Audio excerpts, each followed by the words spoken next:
Hey guys, Scare9 here, welcome back to my channel today, and before we start, I have a couple of things to address. First off, if you're wondering where I've been over the past couple of days, I've actually been moving houses. I just bought a brand new house with my fiance, we were moving in, and I was expected to be up and running at this point already, but Comcast sucks and I don't have service when they promised I would buy, so that's very unfortunate. So I'm not even positive you guys will be able to see this unless I can go somewhere that has really good free Wi-Fi. In addition to that, I do have a new office setup, so if the acoustics sound weird, if my voice is echoey or something like that, let me know down in the comment section. I can easily fix it. I just don't have a lot of experience in this new space yet, so I'm not sure how everything is going to work out. But with all of that out of the way, I'm glad to be making a video for you guys. It's been too long in my opinion, so let's just go ahead and jump into this video where we are going to be talking about all of the changes coming with update 1.2.3. So at the beginning of This Week at Bungie, we actually got this cool graphic to demonstrate what we are going to be getting over the next few weeks. So next week is obviously the Faction Rallies Winners Week, where they will celebrate when Future War Cult wins, because they totally will this time.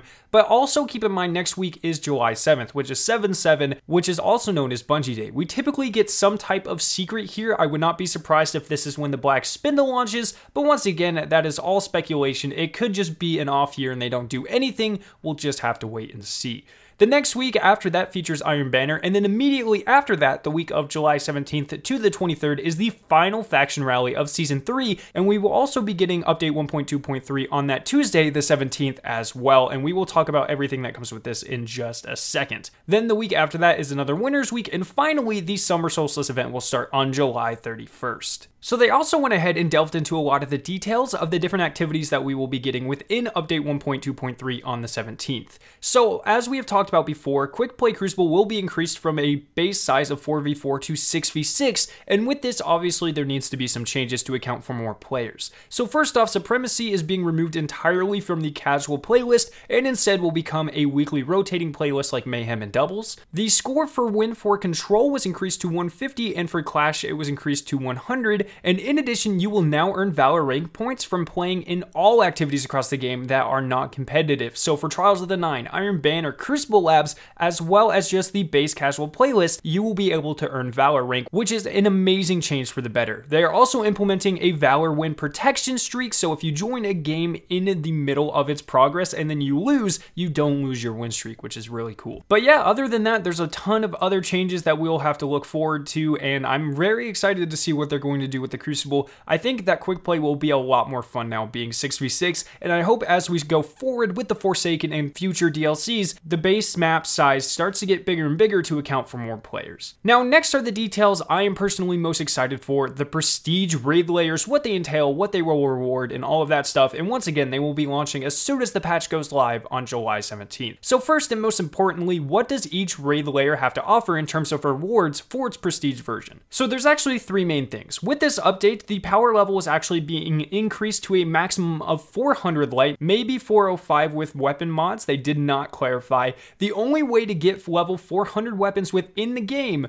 will be to complete these Prestige raid activities, including the Prestige Leviathan, but mainly focusing on Prestige Spire of Stars and Eater of Worlds. Next, both Prestige layers will have a set of ornaments that you can only earn through the completion of the Prestige version, which we of course have known about for a very long time. And finally, there are going to be 3 new exotic catalysts added that you can only get from the Prestige version of raids. Now, if you guys don't know, there were 8 catalysts added into the database. I was not able to cover it because, like I said, I am moving, but 3 of these are centered around the Prestige versions of the raid. You will be able to get the Legend of Acrius from the base Prestige Leviathan. The Sleeper's Catalyst will only randomly be dropped by completing encounters of the Prestige Spire of Stars raid, and finally, the Telesto Catalyst will come from Prestige Eater of Worlds. So what changes in the Prestige version of these raids? It's important to note that there will not be any base mechanical changes. If you know how to do the raid normally, you will know how to do it on Prestige. However, of course, it is a Prestige raid, you have to make it more difficult, so there will be a couple of additional factors to make this happen. First off, there will be a locked loadout system where you can only use a certain type of weapon in each slot. We've talked about this before, but just as a refresher, for instance, they might say that you have to use a kinetic auto rifle, an elemental SMG, and a sniper rifle. You can use any weapons in those slots as long as they satisfy those requirements. So it doesn't matter if you use Alone as a God, Darcy,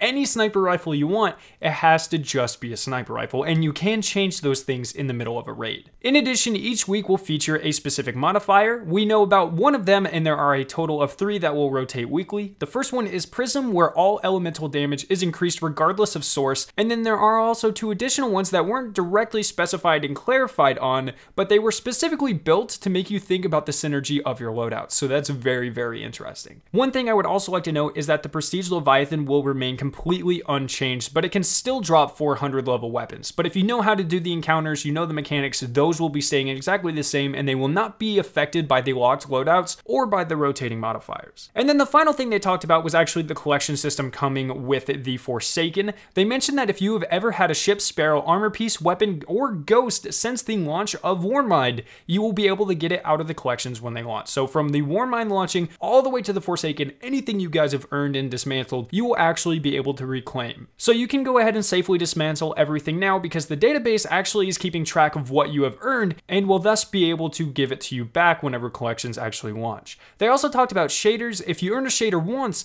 you will now be able to buy more versions of that shader from the collections, but for Glimmer, which is awesome because I'm pretty sure everyone is running around with maximum Glimmer because there's really nothing to do with it. So you no longer have to grind the raid beginning for the amazing Calus' selected shader. You can just straight up buy some more from the collections for Glimmer, which is really, really cool. So that is going to be all of the brand new information that we know. Once again, I'm so sorry it took this long. I don't have internet. I'm still getting set up. Hopefully very, very soon I'll be able to start live streaming more, making more videos for you guys, and I cannot wait to show off my new office. So I hope you guys did enjoy this video. If you did, make sure to leave a like rating and to share it with your friends. If you are interested in watching either of the 2 videos on screen, you can click their respective annotations to be taken to them. If you're brand new to my channel, make sure to hit the giant version of my logo on screen to be subscribed to my awesome Destiny 2 videos and live streams. Thank you guys so much for watching today, and I'll see you in my next video.